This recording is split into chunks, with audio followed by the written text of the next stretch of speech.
Yun. Kumusta po kayo?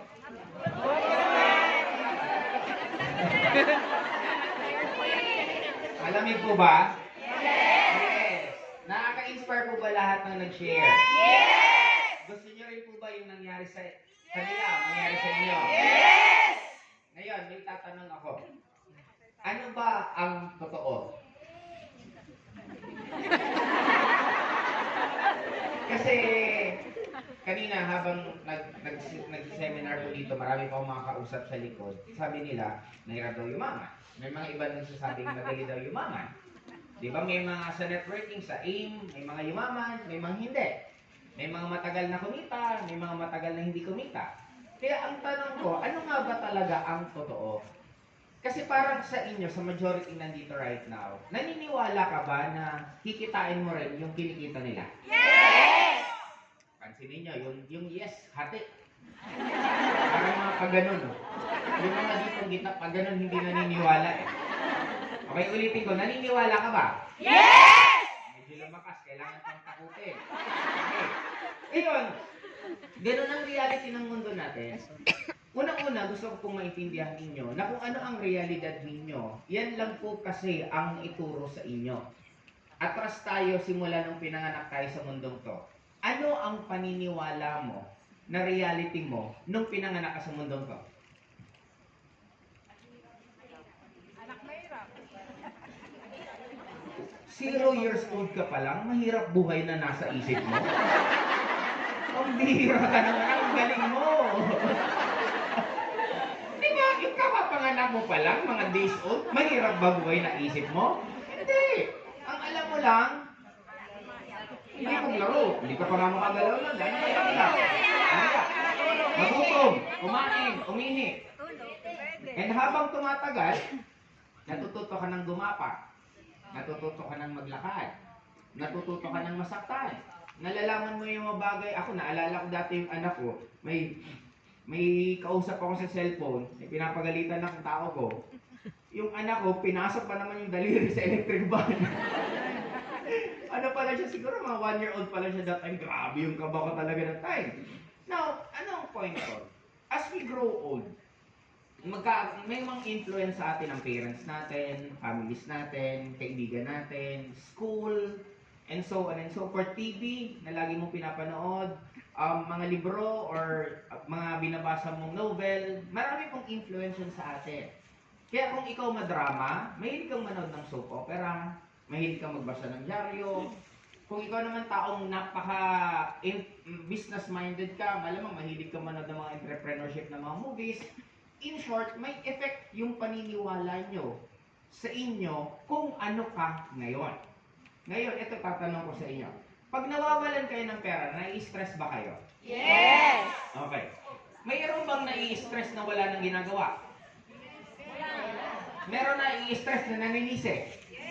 Sisisihin ng gobyerno? Sisisihin yung mga mahal nila sa Pilipinas kaya lagi sila walang pera? Meron mo bang ganon? Yes! Pero bigay naman sila ng pera. Okay. May mga tao din po ba na habang kinakapos lalo nagsusumikap sa buhay? Yes! Now, saan kayo doon? Pansinin nyo, tingnan nyo itong palibot ng kwartong to. Bayad po ba natin to lahat? Yes! Pareho po ba ang bayad kung puno to o hindi? Yes! Sino dito ang nakakapag-isip na nanghihinayang sila bakit hindi to puno? Kami. Sino dito ang nag-iisip na isusumpa nila na sa susunod na pagbalik namin dito, apaw na ang tao dito? Amen! Yung magkakaibang reaksyon ng kada tao. May iba dyan, tingin, ala, kukunti na lang kami, sign na to. Iba-iba reaction nila dito. Now, anong gusto ko maintindihan ko ninyo? Bakit bombero? Bakit pag may sunog, willing silang tumakbo papasok sa sunog nang hindi sila masyadong kabado? Bakit? Confident. Ano po yun? Confident sila. Kasi na-train po sila na gano'n ang magiging reaction nila sa isang bagay na emergency. Ngayon kayo, may sitwasyon kayo. Hindi po habang buhay malakas kayo. Hindi habang buhay, ganyan po ang kinikita ninyo. sabi ko nga sa mga kapatid po natin na OFW, ang pinakamaganda niyo pong gawin. Kasi parang pansinin niyo, ang advice po ba ng bangko, susundin ba ng bangko? Anong advice ng bangko? Hindi. Una muna, anong advice ng bangko? Mag-save na pera. Ang tanong, ang bangko po ba nag-save din ng pera? Eh bakit yun ang tinuturo nila sa atin? Pinaparol. Ang bangko, tuturuan tayo mag-save ng pera, simula bata, training tayo. Alam niyo po ba mga malalaking magagaling na negosyante, bata pa lang, tinitrain na nila kung ano magiging future. Pansin niyo mga tao medyo hindi ganun kagandahan ng buhay. Lagi ang iniisip, ano kaya ang kikitain ko next month? Magkano kayang kikitain ko next week? Laging ganon. Tingnan mo sa, nakakita po ba kayo ng Jollibee McDo na yung bata pa lang, pinapasuot ng uniform ng Jollibee at ng McDo? May mga laruan na parang pang-pro. Bakit may ganon? Tinitrain na yung bata na paglaki mo, kung hindi ka magiging empleyado ng McDo at Jollibee, magiging customer ka ng McDo at Jollibee. Pero tuwan-tuwa ka nun. Grabe, ang cute ng anak ko, naka-uniform ng McDo. Di ba kung iisipin nyo, napaka-weird ng buhay. Hindi natin ito naiitin na nag-aral ka ng elementary, high school, college. Nagbayad ka ng sangkatebang tuition fee. Di ba? Ang dami mong pinag-aralan. Nag-aral ka ng English, nag-aral ka ng math. Di ba? Hindi ka na makapag-move on sa math. Kasi laging hinahanap yung X. Di ba? Find X. Di ba? Ang Pilipino, bakit naging chismoso? Dahil sa history. Pinakailaman mo yung lahat ng naging girlfriend ni Jose Rizal. Di ba? Anong point ko? Nag-aral tayo ng sobrang daming pinag-aralan. Elementary, high school, college. Pagka-graduate mo, di ba, tuwan-tuwa ka, tinatawag ka na sa stage, maglalakad ka, tinawag ka sa stage, tapos tinapon mo yung antag dito. Yung tawag, pagkahapon mo, pagbagsak, McDo! Grabe, pinag-aralan mo, trabaho mo, good morning ma'am, good morning sir, nagbabaliktad ka ng burger, di ba parang, imagine nyo to na natatanggap natin to. Balik tayo sa bangko. Luruan tayo mag-save, pero ang bangko mismo hindi nagsisave. Ang ginagawa po nila sa pera natin, ini-invest po nila, pinagkakakitaan nila tayo, tapos pag kumita po sila, bibigyan kang kapiranggot na interest. Pag nalugi sila, TY pera natin. Now, ito point ko.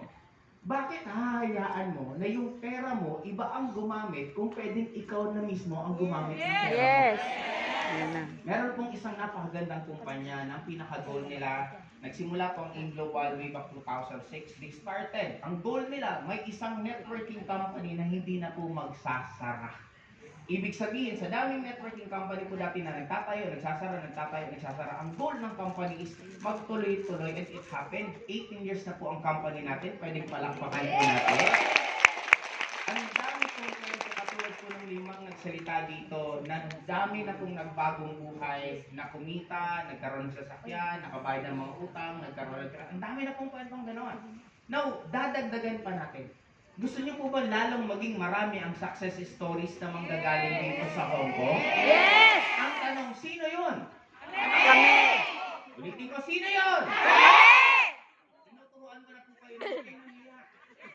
Kasi po, nung bata tayo, okay lang na mangarap ka na ako magiging Batman, magiging Superman. Di ba laging ang cute mo? Ano paglaki mo, Doctor? Yes, kaya mo yan. Pero bakit pag tumatanda, iba na? Anak, anong gusto mo maging engineer? Wala tayong pera. Di ba bakit nung tumatanda, hindi ka na pwedeng mangarap? Kaya dito po sa atin, ang ginagawa natin ngayon, binubuhay po natin